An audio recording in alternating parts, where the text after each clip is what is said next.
When you think of a rug, you might think of something stylish you saw at a department store. Expensive, maybe, but replaceable. But for many people, a rug is not just a rug. It's a memory. It's history, and sometimes it's priceless. We speak to people every day who are worried sick about their rugs. A rug bought on a honeymoon with a late spouse. A gift from a mother, a piece meant to be passed down to children. When flood damage happens, it's not about replacing a thing. It's about saving something that can never truly be replaced. Here's the truth. Flood restoration is time-consuming and labor-intensive. If your rug is machine-made produced, replacement might make more sense. But if your rug is antique, handmade, or sentimental, then restoration is often worth it. The good news?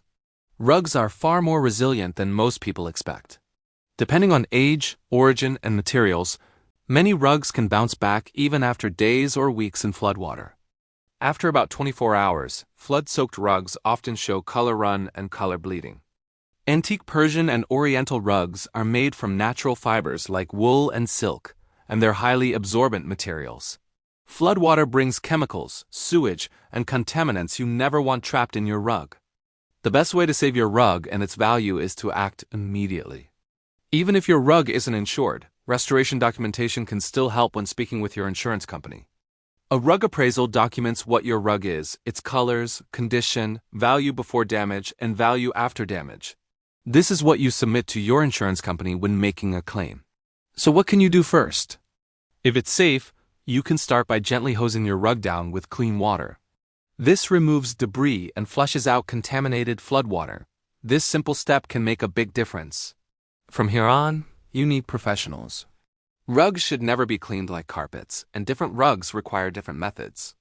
Your rug must be dried properly to protect its foundation. Never hang a wet rug. Most rugs should be dried flat in the sun. Sunlight helps kill mold and restore natural oils in wool and silk.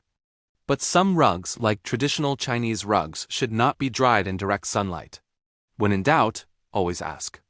Flood-damaged rugs are washed repeatedly with enzyme treatments and organic shampoos until the water runs clear. Then they're dried flat again carefully, patiently, professionally. If your rug means something to you, don't wait. Act fast and protect your rug. Call the Rug Master, the Persian rug cleaning. Rug Masters, Dallas since 1978.